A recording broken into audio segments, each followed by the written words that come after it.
Good morning, church. I think some of you probably saw that Mike wanted to start something new this week and give you guys an opportunity to ask any questions and for one of us pastors to answer it on the next day.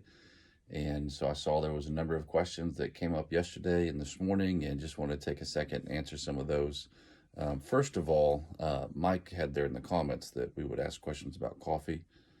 I just want to make it clear that if it's not caffeinated, it's not really coffee. So, no offense to all you decaffeinated coffee drinkers out there, but I'm pretty sure that caffeinated coffee is the only thing that really counts. So, that's not really even a question. So, a couple of questions. Some weeks we'll answer just one of the questions. Some of the weeks we'll answer multiple of them. We had some good questions this week, so I thought I'd answer a few of those for you. One of the first ones, Mary, you asked about Good Friday service. And one of the things that we've done here historically is to do a Maundy Thursday service. And so that's a really awesome service. And it'll be this Thursday at 7. And it's a good time to come and worship and to think about the night before Christ died. And we'll take the Lord's Supper together. It's a more solemn occasion. And so one of the things that we do is at the end of the service, we actually leave in silence. And it's kind of like being broken before the throne before he goes to die for us on the cross. And then we come back on Sunday, and of course we're rejoicing because he's risen from the dead. Another good question was from Hope, and she asked, what is your favorite book of the Bible? My favorite book of the Bible is the book of Acts. And it's been my favorite book for a really long time. I love that book. It's the book I've probably preached the most times in my ministry. I think I've preached it at every church that I've pastored.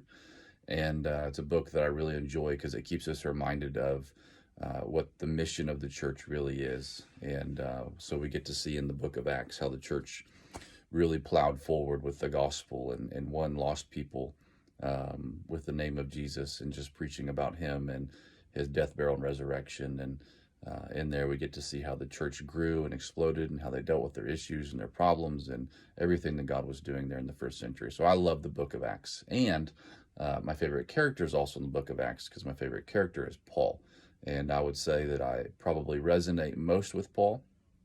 I would say that our personalities are probably the closest of the individuals in the Bible that we read about. And so I really appreciate his passion for plowing forward and making new ground and reaching new areas and new places and doing new things and preaching the gospel in a radical way and just reaching the lost people. And I think that's where my heart, my passion is teaching the Bible, discipling. Paul always had individuals around him that he was discipling and growing, and I really like that about him. And then, of course, he was always willing to do whatever it took to get the gospel to the next level. And so I really like him. My middle name is Lee. And then last one I'll answer today is also from Mary, and she asked about the lighting. We've been making a lot of changes in our chapel, and sound changes, lighting changes, put some chairs in there and move some pews and things and move the board and just lots of things that I wish we could do all at one time, but we can't. But really trying to make it a better experience on Sunday morning for people to come and worship and commune with one another and to commune with the Lord. And so we actually have new lights in and getting scaffolding, and we will be putting those up, and that will really help you to have a little bit more light in your seating area. We actually have about 80% of the light still on in the room, but since we covered up those windows, that took out a lot of the light. And so we're working on getting that fixed up and getting it to where it's something that's a little bit better for you. So thanks for all your questions. Next Tuesday morning, we'll post it up again, and you can ask any questions you got. You can ask funny questions, serious questions. You can ask theological questions, church questions, personal questions, and we'll attempt to answer one or two of those each week. So till next week, we'll see you later.